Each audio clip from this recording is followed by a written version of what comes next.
শেখ হাসিনার কিন্তু পিতৃ পরিচয় ছিল, আপনাদের কিন্তু পিতৃ পরিচয় নেই। আপনাদের পিতৃ পরিচয় গুছান, আপনাদেরও কিন্তু এই দেশ থেকে চলে যাইতে হবে। জাতির জনক বঙ্গবন্ধু শেখ মুজিবুর রহমানের মেয়ে শেখ হাসিনা যদি এই দেশ থেকে পালায়, আপনাদেরও পালাতে হবে। আপনারাও কিন্তু এই দেশ থেকে পালাবেন, আপনারা এই দেশে স্থায়ীভাবে থাকতে পারবেন না। আপনাদের মা বাপের দিকে খেয়াল রাখুন, আপনাদের মা বাপের পাসপোর্ট করুন, আপনাদের পরিবারের সকলের পাসপোর্ট করুন, বংশের সকলের পাসপোর্ট করুন, নইলে আপনাদের কিন্তু ছাড় হবে না।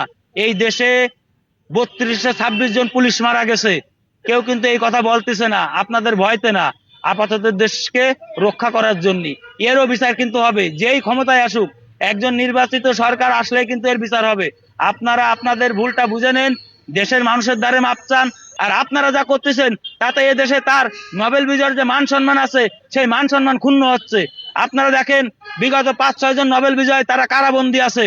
আপনাদের দীর্ঘদিনের যে চাল চলন কথাবার্তা বলার যে ভঙ্গিমা, তাতে দেখতেছি আমাদের ডক্টর মোহাম্মদ ইউনূস স্যার, সেও 7 নাম্বার নোবেল বিজয় হিসাবে কারাবন্দী থাকবে। কিন্তু আপনার ছাত্র সমাজ এখন যে পথে যাচ্ছে, তাতে দেশ ধ্বংস হওয়ার কারণ, দেশ ধ্বংস হয়ে যাচ্ছে।